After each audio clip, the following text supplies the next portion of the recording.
तो चलिए फ्रेंड्स बात कर लेते हैं कि कल के दिन निफ्टी और बैंक निफ्टी में क्या मूवमेंट रह सकती है। लेकिन उससे पहले जो हमने कल के वीडियो में बात किया था और कल हमने जो निफ्टी के अंदर लेवल्स निकाले थे उस लेवल पे एक बार फोकस कर लेते हैं। ये जो आपको मार्किंग दिखाई दे रही है ये हमारे आज के 3 ट्रेड हैं और लेवल्स टू लेवल मूव मिले हैं और ज़बरदस्त पैसा बना है। अब यहाँ पर आप देख लीजिए, सबसे पहला जो लेवल्स हमने दिया था 22,360 का, उसके बाद जो दूसरा था वो था 22,240 का और तीसरा था 22,080 का और उसके बाद अगर आप लेवल देखेंगे तो नीचे 22,000 का लेवल था। और इस लेवल के बीच में हमने बात किया था कि कल के दिन सुबह में ही कोई मूवमेंट देखने को मिल सकती है और फाइनली आज वैसे ही देखने को मिला है। ये 15 मिनट की कैंडल है और यहाँ पर हमारा जो सपोर्ट था और 22,240 का था और यहाँ पर फाइनली आप देखिए एक रिजेक्शन आया और ज़बरदस्त रिजेक्शन हम इसे कह सकते हैं। उसके बाद किया फॉल, देखिए ज़बरदस्त फॉल आई। अब यहाँ तक ही हमने टारगेट क्यों लिया था, हमारा सपोर्ट तो 22,080 का था, तो थोड़ा सा चार्ट पे पीछे जाइए। अब थोड़ा सा चार्ट पे पीछे जाएंगे तो ये लेवल आप देख सकते हैं, यहाँ से इसने सपोर्ट लेना शुरू कर दिया था जिसकी वजह से हमने यहीं तक टारगेट लिया। फिर से यहाँ से इसने वापसी की और फिर इसने हमारे रेजिस्टेंस को ब्रेक करने की कोशिश की।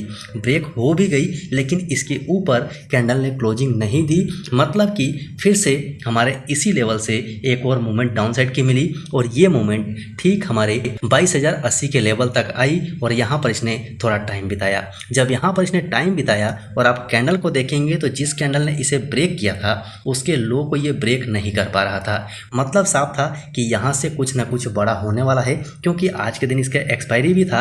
अब यहाँ पर देखिए इस लेवल से, मतलब कि 22,080 के लेवल से इसने ऐसा उड़ान भरा कि हमारे अगले रेजिस्टेंस 22,360 को भी क्रॉस कर दिया और समथिंग 22,400 के पास इसने क्लोजिंग दे दी है। लेकिन कल के दिन क्या हो सकता है उसके बारे में बात कर लेते हैं। इससे पहले हमारे स्टॉक सही फैमिली की तरफ से कुछ बातें हैं जो कि स्ट्राइक प्राइस के बारे में जानना चाहते हैं, एटीएम आईटीएम और ओटीएम क्या होता है उसके बारे में जानना चाहते हैं, तो मैं मोटा मोटा बता देता हूं कि उसमें क्या होता है। सो फ्रेंड्स, जिन लोगों को पता नहीं है ध्यान से एक बार समझ लीजिएगा। यहाँ पर हमने निफ्टी को ही लिया हुआ है और ये लाइन जो आपको दिखाई दे रहा है ये इसका स्ट्राइक प्राइस है जो कि करेंट है। यही सेम प्राइस आप ऊपर में भी देख सकते हैं, इसी प्राइस पे ये चल रहा है। अब रह गया बात कि ये जो लाइन है, मतलब कि इस लाइन के ऊपर क्या है और नीचे क्या है। देखिए ये अपने आप में एक बहुत बड़ा लेसन है, लेकिन आप इसे ध्यान में रखे चलिएगा। मैं जल्दी जल्दी बताता हूँ, आपके काम लायक हो जाएगा, तो इसे आप ध्यान में रखिएगा। सबसे पहले आप यहाँ पर देख लीजिए, यहाँ पर लिखा है कॉल एलटीपी और दूसरे साइड लिखा है पुट एलटीपी। मतलब कि इस लाइन के ऊपर जितने भी हैं ये सारे आ जाएंगे एट द मनी और इन द मनी। वैसे ही पुट साइड में इस लाइन के नीचे जितने आएंगे वो सारे आएंगे एट द मनी और इन द मनी। मतलब ये है कि यहाँ पर अगर आप देखेंगे तो इस स्ट्राइक प्राइस के मतलब बीच वाले लाइन के ऊपर पहला जो स्ट्राइक है ये होता है हमेशा एट द मनी, ये होगा कॉल साइड के लिए और ये होगा at the money put side के लिए। और इसके नीचे आप जितने ऊपर चले जाएंगे उतना ही इन द मनी हो जाएगा और इसके जितना नीचे जाएंगे उतना ही इन द मनी होगा। अब ये स्ट्राइक प्राइस पे डिपेंड करता है, इसमें कुछ ग्रिक्स आते हैं। आप यहाँ पर ग्रिक्स देख सकते हैं, ये ग्रिक्स भी लंबा चौड़ा पढ़ाई है। ग्रिक्स के अंदर में आपको थीटा गामा देखने को मिलेंगे। यहाँ पर आप देख सकते हैं, यहाँ पर आपको डेल्टा देखने को मिलेगा, थीटा देखने को मिलेगा, भीगा देखने को मिलेगा, गामा देखने को मिलेगा। तो इसमें हमारे लिए जो सबसे इंपॉर्टेंट है वो है डेल्टा और थीटा। जिसके अंदर में थीटा ज़्यादा है उसका प्रीमियम तेज डी के होता है और जिसके अंदर में डेल्टा ज़्यादा है इसका प्रीमियम तेजी से बढ़ता है। इसे आप ध्यान में रख के चल सकते हैं। तो मोटा मोटा आप ये समझ लीजिए कि अगर आपको ट्रेड लेना है तो इस लाइन के एक कॉलम को आप छोड़ दीजिए, दूसरे कॉलम में ऊपर कहीं भी ले सकते हैं। वैसे ही पुट साइड में लेना है तो एक कॉलम को मेरे हिसाब से छोड़ दीजिए, उसके बाद नीचे कहीं भी ले सकते हैं। पुट साइड में अगर आप ट्रेड लेते हैं तो इधर आप गलती से भी जाने की कोशिश मत कीजिएगा और कॉल साइड में लेते हैं तो इधर आप गलती से आने की कोशिश मत कीजिएगा, क्योंकि इस एरिया में थीटा बहुत ज़्यादा होता है, आपका प्रीमियम बहुत तेज डी के होगा और प्रीमियम बहुत स्लो ऊपर जाएगा। इसीलिए आपको जितना प्रॉफिट चाहिए नहीं मिल पाएगा। तो आप हमेशा इस येलो वाले जोन में रहिए, इधर भी येलो वाले जोन में रहिए, आपको अच्छा फायदा होगा।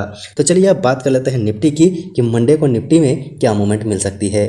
सो फ्रेंड्स, फाइनली ध्यान से समझिएगा, यहाँ पर निफ्टी ने बहुत अच्छा परफॉर्मेंस दिखाया है। मतलब कि ये जो इसकी क्लोजिंग है ना, ये क्लोजिंग बहुत इंपॉर्टेंट है। अगर आप ध्यान से देखेंगे तो ये जो इसका रेजिस्टेंस लेवल था इसे इसने ब्रेक कर दिया है। मतलब कल के दिन गैप अप ओपनिंग होने के चांसेस बहुत ज़्यादा हैं और अगर गैप अप ओपनिंग होती है तो वो कौन सा लेवल होगा तो वो लेवल ये वाला होगा।